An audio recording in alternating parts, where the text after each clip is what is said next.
Jom, kita sampai ke rumah Acik Asmah. Acik Asmah mana? Daripada Kembangan.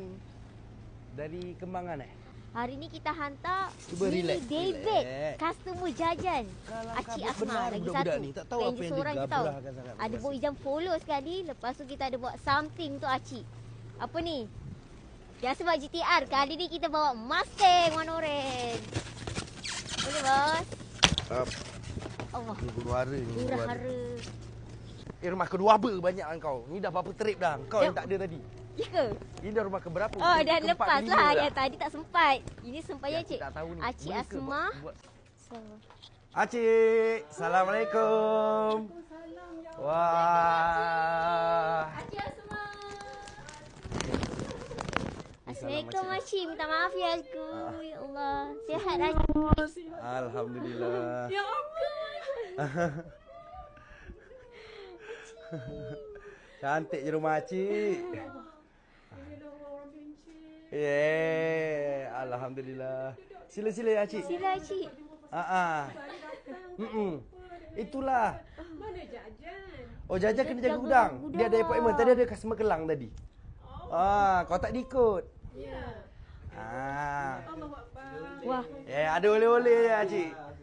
Tak buka lagi tau. Tambah lagi. Ada lagi Acik. Lagi besar.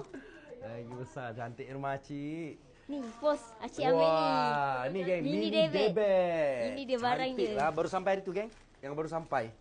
Ngam. Selangor sini memang banyak ambil yang mini David macam ni sebab saiz rumah. Tapi besar rumah Acik ni. Oh, semua dah ada barang banyak. Oh, ni sebenarnya ni dengan itu. Ah. Buat nak ambil. Oh. Sumpah. Sumpah. Oh. Jauh juga. Jauh. Oh, alhamdulillah. Tadi elek nak dak ono meja, mek kuih. Lapang Ya. Oh, itulah jajan kata. Acik nak cari yang David yang comel kan. Lah dia kata, ya Acik ada satu. Oksigen tengah buat trial tu. Ni. Ni. Ya. Acik test saya nanti apa-apa bagi tahu kita.